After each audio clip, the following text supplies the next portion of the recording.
Hi friends, आज जानेंगे हम give an account of organ connected with feeding and digestion amphioxus, जिसको Branchiostoma भी कहते हैं। तो मेन बात यही है, एम्फियोक्सस का हम डाइजेशन के बारे में पढ़ेंगे, उसके डाइजेस्टिव सिस्टम के बारे में पढ़ेंगे। तो डाइजेस्टिव सिस्टम से रिलेटेड पूरे बातें को यहाँ पर हम जानेंगे। तो सबसे पहले यहाँ पर ये क्वेश्चन इस तरीके से पूछा जा सकता है, describe the feeding mechanism in amphioxus. तो यहाँ पर आप सबसे पहले एलिमेंट्री कैनाल के बारे में लिखेंगे। एलिमेंट्री कैनाल के लिखने के बाद उसके बी में उसके डाइजेस्टिव ग्लैंड होते हैं वो लिखना है। उसके बाद फीडिंग एंड मैकेनिज्म कैसे होता है तो वो लिखना है। तो यहाँ पर सबसे पहले एलिमेंट्री कैनाल सिंपल जानते होंगे। हम खुद अपने में सोचे तो ओरल हुड यानी कि माउथ वाला पार्ट प्रेजेंट होते हैं, मतलब माउथ के जो हुड होते हैं इसमें ओरल हुड होते हैं, माउथ ओरल हुड। उसके बाद थर्ड देखेंगे वेस्टिब्यूल, जिसको बक्कल कैविटी कहते हैं। फिर उसके बाद फेरिंग्स इसमें आता है। फेरिंग्स के बाद इसमें ओएसोफेगस, फिर ओएसोफेगस के बाद इंटेस्टाइन, इंटेस्टाइन के बाद एनस। इतना एलिमेंट्री कैनाल में शामिल है। उसका डाइजेस्टिव ग्लैंड, उसके बाद कुछ फीडिंग मैकेनिज्म जानेंगे। तो इस तरीके से यह एंड होगा। तो इतना बात जानेंगे। तो स्ट्रक्चर इंपॉर्टेंट है, स्ट्रक्चर पता होना चाहिए। तो एलिमेंट्री कैनाल ऑफ इसका देख रहे हैं एम्फियोक्सस का। तो सबसे पहले एलिमेंट्री कैनाल जानते हैं कि alimentary canal is complete and straight tube, it contains following parts. इसमें इतने सारे पार्ट होते हैं। जैसे पहला माउथ है तो it is a large and Oval aperture होते हैं। ओवल अपर्चर जैसा कि इसके माउथ वाला पार्ट देख रहे हैं, यहीं पर इसका माउथ है। तो ओवल अपर्चर और situated anterioventrally below the rostrum, it remains surrounded by a frill-like membrane or the oral hood। तो इसी को ओरल हुड कहते हैं। यहाँ पर देख सकते हैं फ्रिल लाइक स्ट्रक्चर देख रहे हैं। यहाँ पर पूरे स्ट्रक्चर को आप ड्रॉ कर लेंगे। तो यहाँ पर पहले स्ट्रक्चर को एक एक स्ट्रक्चर समझ जाइए, कौन स्ट्रक्चर कहाँ पर है, तब कहेगा इसके पोस्टेरियरली एंटेरियरली ये चीज़ वो चीज़ प्रेजेंट होता है। तो इसलिए पूरा पार्ट को ध्यान रखना है। सबसे पहले यहाँ पर देख रहे हैं कि ये oral cirri with skeletal rods दिखाई दे रहा है। ये ओरल सीरी है। पूरे एंटीरियर आगे वाला पार्ट देख रहे हैं, माउथ जो एम्फियोक्सस का है। तो ये स्ट्रक्चर है। उसके बाद यहाँ पर देख रहे हैं कि oral hood with skeletal rods, और इसमें ओरल सीरी है। ये ओरल हुड स्ट्रक्चर का देख रहे हैं। ये ओरल हुड का अच्छा से देखेंगे तो उधर हम देखेंगे व्हील ऑर्गन यहाँ पर है, जो इस तरीके से यहाँ पर देख रहे हैं व्हील ऑर्गन। ये वाला पार्ट वेलम कहलाता है। फिर वेलर टेंटिकल प्रेजेंट है। फिर उसके बाद ये फेरिंजियल के चारों तरफ प्रेजेंट होता है, पेरीफेरिंजियल बैंड। उसके बाद यहाँ ट्रांसवर्स मसल्स, इस तरीके से जो ट्रांसवर्स मसल है। फिर और अदर तरह के भी इसमें होते हैं, जैसे एट्रियम हो गया, एंडोस्टाइल हो गया, ब्रांकियल रीजन हो गया, गिल स्लिट्स भी प्रेजेंट है, गिल्स बार। फिर एपीफेरेंजियल ग्रूव, इसमें पेरीफेरेंजियल बैंड और एपीफेरेंजियल ग्रूव होते हैं। सिलोमिक कैनाल, ये जो एकदम छोटा छोटा कैनाल देख रहे हैं, ये पूरा सिलोमिक कैनाल है ये पूरा। उसके बाद यहाँ पर देखते हैं सेंट्रल कैनाल प्रेजेंट होते हैं। रेज बॉक्सेस, डॉर्सल फिन रे बॉक्सेस, फिर एपिडर्मिस, डर्मिस वाला इसके नीचे है। आई स्पॉट, ये सब आई स्पॉट है। नर्व कॉर्ड है। फिर हैचेक्स पीट स्ट्रक्चर देख रही है, पीट। तो एक एक कम से कम इसमें से 8-10 स्ट्रक्चर तो पता होना चाहिए कहाँ कौन स्ट्रक्चर कहाँ पर है। तो ओरल हुड फाइनली देखेंगे तो इस तरीके से ओरल हुड होता है, देख सकते हैं यहाँ पर। तो ओरल हुड में देख रहे हैं कि इसमें सेंसरी पैपिला निकले होते हैं। उसके बाद स्केलेटल रॉड्स स्ट्रक्चर अभी देखे हैं, तो स्केलेटल रॉड्स है। फिर उसके बाद माउथ ओपनिंग लीडिंग वेस्टिब्यूल, यही माउथ जब होता है तो यही वेस्टिब्यूल होता है। तो यही स्ट्रक्चर को यहाँ पर बताया हुआ। तो ये पूरा स्ट्रक्चर ओरल हुड का देख रहे हैं, इस तरीके से ओरल हुड है। तो इस तरीके से इसमें प्रेजेंट होते हैं ओरल हुड, इधर से भी होते हैं। तो इसी तरीक़ा से यहाँ पर ओरल हुड में इतने सारे स्ट्रक्चर होते हैं। जैसे ओरल सीरी देख लिए, ओरल एज ऑफ, यहाँ पर एज ऑफ ओरल हुड, तो यही साइड में दिखाई देते हैं। ओरल सीरी इसी में देख रहे हैं। तो ये पूरा ओरल हुड का है। अब यहाँ पर देखते हैं सबसे पहले माउथ का देख लिए कि फ्रिल लाइक मेम्ब्रेन और ओरल हुड प्रेजेंट होते, तो यही है फ्रिल लाइक मेम्ब्रेन। उसके बाद पॉइंट आता है ओरल हुड के बारे में। तो ओरल हुड का डायग्राम इस साइड देख रहे हैं, ये ओरल हुड का ही है।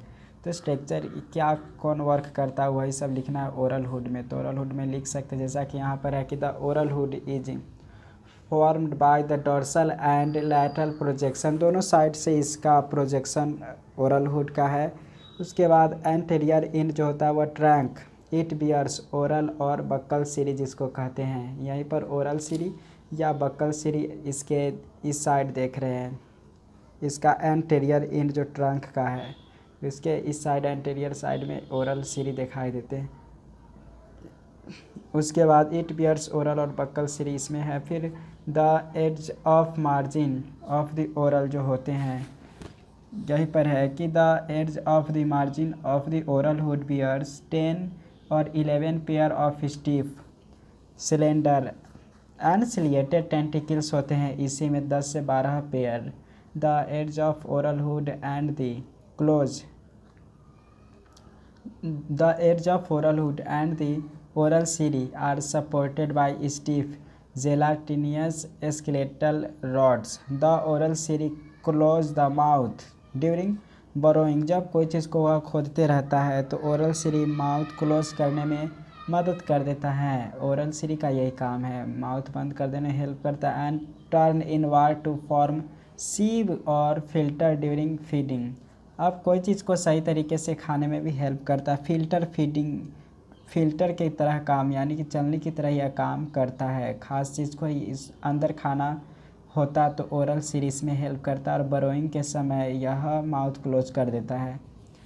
ओरल हुड के बारे में कुछ और पॉइंट है कि oral hood enclose a large cup shaped cavity इसमें होते हैं। कैविटी देखे हैं लार्ज कप शेप्ड जैसा खाली होता है, वही उसी का नाम उसी को क्या कहते हैं, वेस्टिब्यूल कहते हैं। और वेस्टिब्यूल को ही हम यहाँ पर कहते हैं कैविटी। तो ये जो देख रहे हैं स्ट्रक्चर कैविटी ये वाला, तो इसलिए कैविटी को वेस्टिब्यूल कहा गया है। और इसी में the mouth opens into it, mouth इसी में खुलता है। Vestibule is lined with ectoderm and hence it is regarded stomodeum इसको कहा गया है। उसके बाद है कि इक्टोडर्म एंड हेंस इसको एस्टोमेडियम कहते हैं। फिर vestibule contains a complex set of ciliated tracts इसमें प्रेजेंट होते हैं। These are collectively called wheel organ कहते हैं पूरे को एक साथ मिलाकर, क्योंकि complex set of ciliated tract पाए जाने की वजह से इसको ये भी कहते हैं हील ऑर्गन और मूलर और रोटरी ऑर्गन कहते हैं। In this organ the lining of vestibule is ciliated folds होते हैं। ईच फोल्ड मतलब घुमा हुआ भाग प्रेजेंट होते हैं और प्रत्येक fold contains a median groove होते हैं, धंसा हुआ भाग हर फोल्ड में देखने को मिलेगा। और median dorsal fold is the longest, medial dorsal fold सबसे लॉन्गेस्ट होता है। It bears a glandular groove called Hatschek's groove इसको कहते हैं। तो हैटचेक्स ग्रूव ऊपर कहीं पर देखे थे जो पार्ट यहाँ पर था, तो इस तरीके से देख सकते हैं कितना बहुत सारा फोल्डेड होते इस तरीके से फोल्डेड। तो यही हील ऑर्गन ये पूरे को मिलाकर कहते हैं। सबसे लॉन्गेस्ट फोल्डिंग ये वाला देख रहे, तो इसी को हैटचेक्स ये कहते हैं, पीट कहते हैं।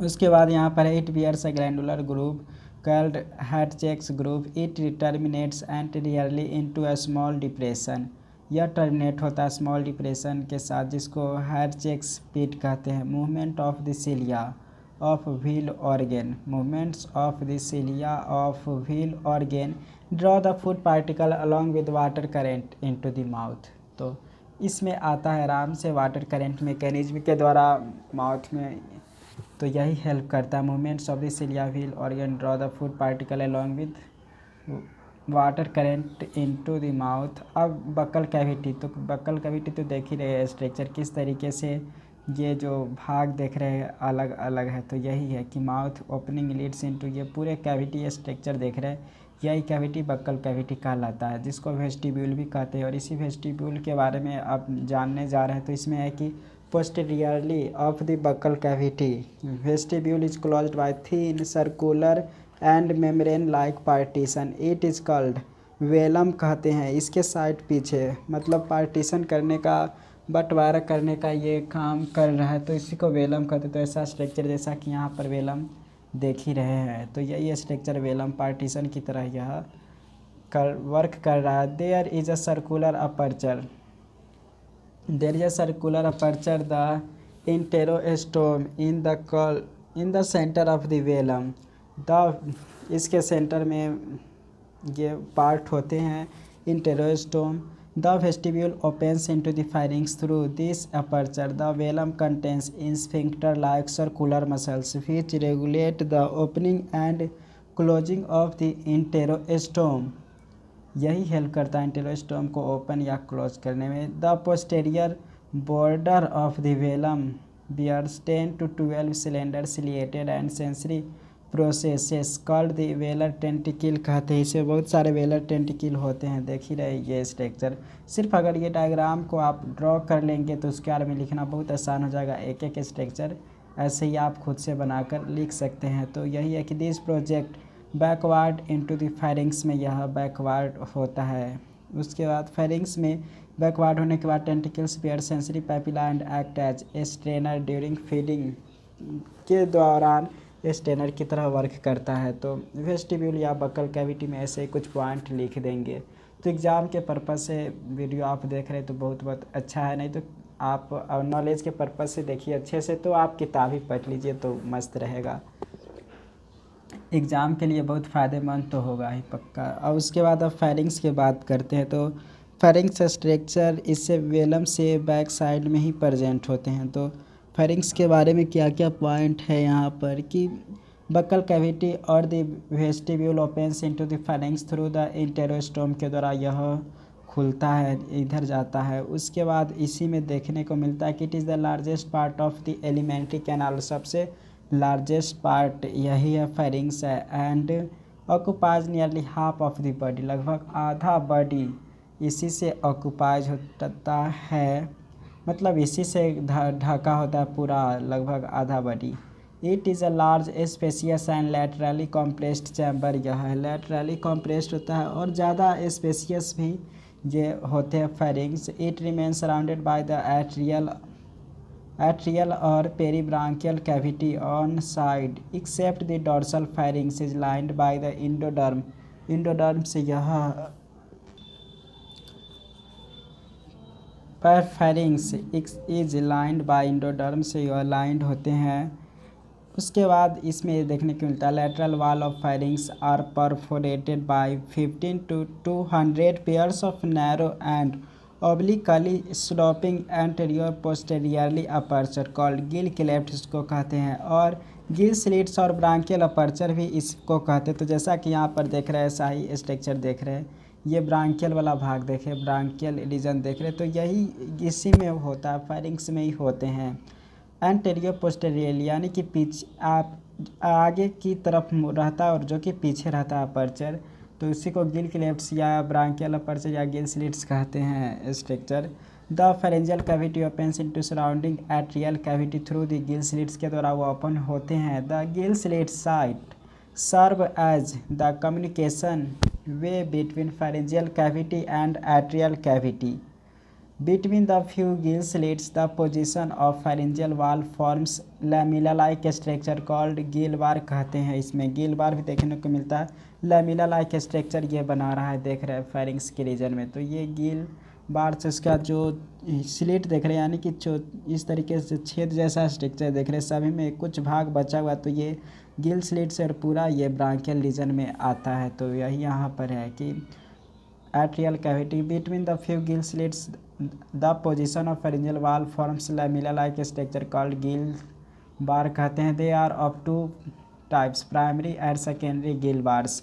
दे आर तो टू टाइप के तो देख ही चुके हैं। Which arrange alternately, both type of gill bars are covered by ciliated epithelium and contain blood vessels and supporting skeletal rod होते हैं इसी में। तो both types of gill bars covered ciliated epithelium and contains blood vessels उसमें होते हैं, supporting skeletal rod भी होते हैं। Gill bar help in collection of food by the movement of their cilia के हेल्प से फूड को कलेक्शन करने में हेल्प करता है। और एन इंडोस्टाइल जो अंदर होता है हार्डमेनिया की तरह इसमें प्रेजेंट होते हैं। इंडोस्टाइल स्ट्रक्चर ये देख रहे हैं, ये पूरा इंडोस्टाइल का स्ट्रक्चर है। इसी इंडोस्टाइल जो प्रेजेंट होते हैं as the floor of pharynx which consist glandular cells which secrete mucus.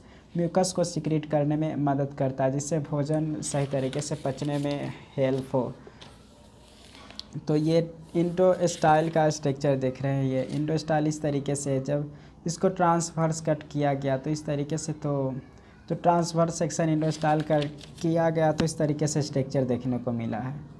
तो इंडोस्टाइल में इतना चीज़ है। Some tracts arising from the anterior region of endostyle, जैसे एंटीरियर रीजन जो कि आगे की तरफ हो गया, तो आगे की तरफ जो होते हैं तो उसमें अलग अलग स्ट्रक्चर देखते हैं। जैसे कि आगे की तरफ पेरीफेरेंजियल बैंड्स जिसको कहते हैं। दीज बैंड्स जो होते हैं demarcate a small anterior dorsal pre-branchial region of pharynx devoid of gill slits. A ciliated groove is also present mid-dorsally on the roof of pharynx called epipharyngeal groove, which posteriorly merges into the oesophagus में वह मर्ज होते हैं structure. तो इसी का structure देख रहे हैं। एक इंडोस्टाइल को कट करके देख रहे हैं तो इतना सारा स्ट्रक्चर दिखाई देता है ट्रांसवर्स सेक्शन ऑफ इंडोस्टाइल का करने पर। तो ये तो वेंट्रल आयोर्टा स्ट्रक्चर है। फिर स्केलेटल प्लेट्स देख रहे हैं, इस तरीके से जो प्लेट्स है skeletal plates structure. Blood vessels देख रहे हैं, सेकेंडरी गिलबार, और इसमें ये भी देखने को मिल रहा है। फिर उसके बाद ग्लैंड सेल्स होते हैं, यही सिक्रीट करता है म्यूकस ग्लैंड। मेडियन सिलिया है, सिलिएटेड ट्रैक्ट, ये सब देख रही है सिलिएटेड ट्रैक्ट होते हैं। सिलिएटेड इपिथेलियम वाला ये पार्ट है। प्राइमरी गिलबार यहाँ है और सेकेंडरी गिलबार यहाँ है। तो ये ट्रांसवर्स सेक्शन ऑफ इंडोस्टाइल है। ओएसोफेगस के बात करते तो फायरिंग्स के ये पोस्टेरियरली साइड में ही खुलता है ओएसोफेगस। तो यही है firings opens into a short narrow tubular and ciliated ओएसोफेगस it's open into the intestine. अब ओएसोफेगस से इंटेस्टाइन भाग में आते हैं। तो इंटेस्टाइन का देख रहे हैं क्या क्या इंटेस्टाइन में होते हैं वो देखते हैं। तो इंटेस्टाइन जो होते हैं इज स्ट्रेट ट्यूब होते हैं। It is a long as the pharynx की तरह ये भी लॉन्ग है। इट्स इंटरनल लाइनिंग जो होता है वह इंडोडर्मल होते हैं और has several ciliated tracts. It can be differentiated into 3 parts में इसको डिफ्रेंशिएटेड किया जाता है, जैसे एंटेरियर वाइट, मिड गल, मिडिल शॉर्ट और फिर इलियोकोलोनिक रीजन और इलियोकोलोनिक रिंग। एंड पोस्टेरियर जो होते हैं सबसे पीछे साइड वो टैपरिंग हाइंडगट होते हैं। तो इसका 3 पार्ट जैसा कि स्ट्रक्चर में देखेंगे, जैसे कि ये देख रहे हैं इलियोकोलोनिक रिंग, यानी कि इलियम और कोलोन रीजन ऐड होते तो वही है। तो इसमें देख रहे हैं कि इट इज़ 3 होते हैं, इसमें 3 पार्ट्स। एंटेरियर जो होते हैं वह वाइड मिड गल, मिडिल होता है वह शॉर्ट होता है, यानी कि इलियोकोलोनिक रिंग। तो ये वाला देख रहे हैं मिड गट डायवर्टिकुलम, बीच में देख रहे हैं इलियोकोलोनिक रिंग। उसके बाद इसका लास्ट में देखेंगे इलियोकोलोनिक, पहले रीजन है तब इलियोकोलोनिक रिंग है। सबसे पीछे है टैपरिंग हाइंड गट इसके सबसे पीछे प्रेजेंट होते हैं। The lining of the right lateral side of mid gut bears a lateral ciliary tract इसमें दिखाई देता है। जो मिड गट के स्ट्रक्चर देख रहे हैं इसी में तो वही है कि the lining of right lateral side of the mid gut bears a lateral ciliary tract whose ciliary movements direct the food into the mid gut diverticulum में डायरेक्ट यहाँ पर फूड आता है आसानी से। The mid gut is followed by densely ciliated ileocolonic ring. Its ciliary movements rotates the mucus cord containing the food. तो food होते हैं वही मूवमेंट कराने में मदद करता है इलियोकोलोनिक रिंग। तो ये ऐसे ही थोड़ा याद रख लेना कि कैसे कहाँ पर किस तरीके से भोजन का प्रोसेस होता है, कहाँ पर क्या चीज़ का रोल है। उसके बाद हाइंड गट देखें तो सबसे पिछले प्रेजेंट होते, तो हाइंड गट जो होता है वह नैरो स्ट्रक्चर इसमें होते हैं। It's terminal part of the rectum heavily ciliated होते हैं। It opens outside through the anus के द्वारा यह बाहर खुलता है। एनस की बात करें तो इसी रास्ता से जो भी इसका वेस्ट प्रोडक्ट होता है वो सब बाहर निकलते। तो it is a small circular aperture. It is situated at the base of the caudal fin के बेस पर प्रेजेंट होते हैं, जैसा कि कॉडल फिन ये स्ट्रक्चर देख रहे हैं। और कॉडल फिन के ये किस तरीके से छोटा सा होल अपर्चर प्रेजेंट है पीछे की साइड, और इसी में ये होते हैं, मतलब निकलता है कोई भी ख़राब मटेरियल होता है इसका। तो यहाँ पर है कि little it's situated base of the caudal fin a little to the left side of the mid ventral line. It is control by sphincter muscles के द्वारा ये कंट्रोल होते हैं। अब डाइजेस्टिव ग्लैंड इसमें तो ह्यूमन की तरह ज़्यादा नहीं प्रेजेंट होते, फिर भी जो होते उसके लिए वह काफ़ी है और उसी से पूरा चीज़ लगभग हो जाता है। तो डाइजेस्टिव ग्लैंड्स में यही है कि the mid gut diverticulum often called liver. Mid gut diverticulum देखे हैं ये वाला स्ट्रक्चर, उसको ये भी नाम कहा गया, लीवर की तरह उस यूज करता है। ये वाला पार्ट देख रहे हैं, ये आगे की पार्ट है, ये पीछे की पार्ट है, ये बीच के पार्ट है। तो मिड गट डाइवर्टिकुलम है, ये लीवर की तरह वर्क करते हैं। तो मेन डाइजेस्टिव ग्लैंड है, इसको मानते हैं। It rises as a blind diverticulum from the ventral side of the junction of oesophagus and midgut and extends forward on the right side of the pharynx in the atrial cavity. Its inner lining bears ciliated groove. Its wall contain zymogen cell में contents होते हैं इस wall में। Some of these secrete enzyme and other contains much lipid and glycogen इसमें भी present होते हैं। तो देख रहे हैं डाइजेस्टिव ग्लैंड्स में ये सब पॉइंट लिखना है कि इसके जो यहाँ पर देख रहे हैं कि सिलेटेड ग्रुप देखते हैं, इसके वाल में ये जाइमोगेन सेल्स प्रेजेंट होते हैं। सम दीज सिक्रीट एंजाइम, कुछ एंजाइम सिक्रीट करते हैं। And other contain much lipid and glycogen ज़्यादा कंटेन में होते हैं। विद द लीवर के तुलना में बात करते हैं तो इसी में ज़्यादा ये होते हैं लिपिड और glycogen. Its cells are capable of phagocytosis as well as secretory activity में हेल्प करता है। तो ये सब तो आसान सी बातें हैं, डाइजेस्टिव ग्लैंड्स के बारे में लिख देंगे। उसके बाद अब आता है टॉपिक वह फीडिंग मैकेनिज्म। तो जो अभी तक हमने जाना उसी के सारांश की तरह आप लिख देंगे तो वो हो जाएगा फीडिंग मैकेनिज्म। तो एकदम डायरेक्ट आराम से समझ में आ जाएगा। फीडिंग मैकेनिज्म जैसे कि सिर्फ सारांश की तरह दिया हुआ है, तो ध्यान से पढ़ेंगे कि Branchiostoma feeds on minute microscopic organism such as diatoms desmids and all small protozoans को खाता है। Larger food particle are held by the oral cirri and उसको स्मॉल पार्टिकल में वो करता है और फेरिंग्स में वह भोजन जाता है विद वाटर।